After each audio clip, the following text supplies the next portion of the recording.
Hello दोस्तों, नमस्कार। आप सुन रहे हैं गुरु ग्रंथ। दोस्तों, कभी भी आज मैं ऐसी बात बताऊंगा जो न्याय की बात है। दोस्तों, चाहे ऊंच जाति हो नीच जाति हो, यानी कहने का मतलब जो जीवन में दोनों के लिए साढ़े साती ढैया हमेशा लगती है। यानी ऊपर वाला कहीं ना कहीं देखता है, कुछ ना कुछ होता ही रहता है।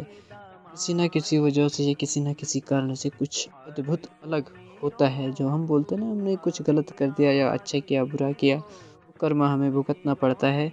ढैया या साढ़े साती। कुछ लोग बोलते हैं भगवान नहीं है, तो मैं कहूँ जहाँ भगवान नहीं पहुँच पाता है, वहाँ कुछ गुप्त चीज़ें ऐसी चली जाती हैं जिनका किसी से मतलब बहुत अद्भुत होता है। हमको लगता है कि ऐसा ही हो रहा है, ये सब कुछ ऐसे ही सब कुछ नहीं होता दोस्तों, उसका पीछे भी कोई कारण होता है जो एक लोग क्या कह सकते हैं, जो पता ही नहीं। तो कुछ ऐसा ही है। देखो आज दोस्तों, एक बात बताऊँ मैं कि जो कभी भी होता है किसी आदमी को या कोई भी व्यक्ति हो, कोई नीच जाति ऊंच जाति कोई भी हो, कभी भी किसी को कमज़ोर नहीं समझना चाहिए। क्योंकि जब वक्त आता है ना दोस्तों, वो सब कुछ बता देते हैं कि आदमी कौन और क्या है। तो मैं यही कहूँगा कि कभी भी हो किसी इंसान को कमज़ोर नहीं समझना चाहिए, दबाने की कोशिश नहीं करनी चाहिए।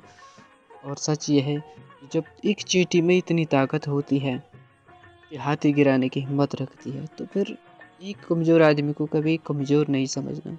क्योंकि वक्त इंसान को वो सिखा जाता है जिसकी आप कल्पना नहीं करते। क्योंकि वक्त ही वो ऐसा वो समय होता है कि जो इंसान को समझाता भी कि अपना पराया क्या, सब कुछ लोभ माया जो भी है, यही तो एक वक्त है। लेकिन कभी वह किसी का नीच ऊंच करने से भी ठीक नहीं होता, क्योंकि ऊपर वाला कर्मों की सज़ा अवश्य देता है। और जब सब लोग हार जाता तो कोई हमारे बीच ऐसे भी आता जिसे सब चीज़ का लगभग पूरा पता है कि कैसे क्या हो रहा है। जैसे सृष्टि की रचना आदि मानव से हो चुकी है, तो यही सत्य था। जात में दो ही जातें, एक स्त्री और एक पुरुष बनाए थे, जिसने शुरुआत की थी स्टार्टिंग। और आज यहाँ 50 जात बन गए। इसमें क्या होता है, देश एकता में नहीं आता है हमेशा।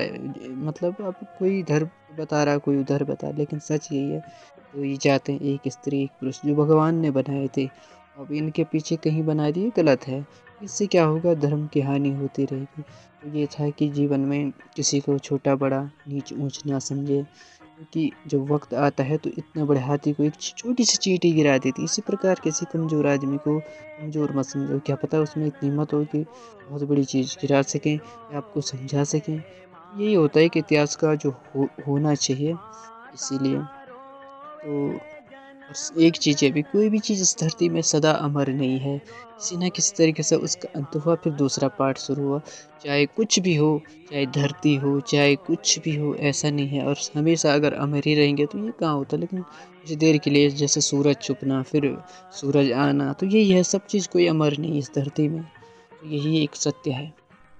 और आज तक सुना होगा ऊंच जाति ब्राह्मणों का जो सर्वश्रेष्ठ था, आज इनकी ही जय जयकार होती थी। लेकिन जब कोई जानकार नीच नीच जाति से आ जाए, तो फिर नीच जाति का भी उद्धार करने के लिए कोई आ ही जाता है। तो यही होता है कि हमेशा एक ही राजा नहीं रह सकता। कभी ना कभी जिनको तुम मतलब जो गलत सोचते हैं कि नीच जाति कुछ नहीं है, उसका कुछ मतलब नहीं है, कुछ नहीं है, ये गलत है। मैं तो कहूँ कि जैसे नीच, अगर आपको आपको मतलब कहने का मतलब नहीं, अगर आप इस किसी लेडीज़ को नीच समझते हैं या पुरुष को ऊँच समझते हैं, तो ये गलत बात होगी। कहने का मतलब एक उदाहरण है, कोई ना नीच है ना ऊँच है, क्योंकि दोनों को उतना ही अधिकार है। और सदा किसी का कोई वो नहीं है। मतलब एक वक्त है कि जो हमें सिखाता है अच्छा बुरा। इस चीज़ को हमेशा याद रखना चाहिए, चाहे हिंदू हो मुसलमान कोई भी प्राणी हो, उसे समझ। और साथ में ये भी है कि जो जानवरों की सेवा करते हैं उनका भी फल नहीं जाता है, ये भी सत्य है। क्योंकि गाय भैंस जो भी होते हैं, बकरी, ये एक वो है, मतलब एक हमारे उसके लिए है, लेकिन अच्छी है इनकी सेवा करना, बहुत कभी खराब नहीं जाता। उनसे छोटों की सेवा या बड़ों की सेवा कभी खराब नहीं जाती।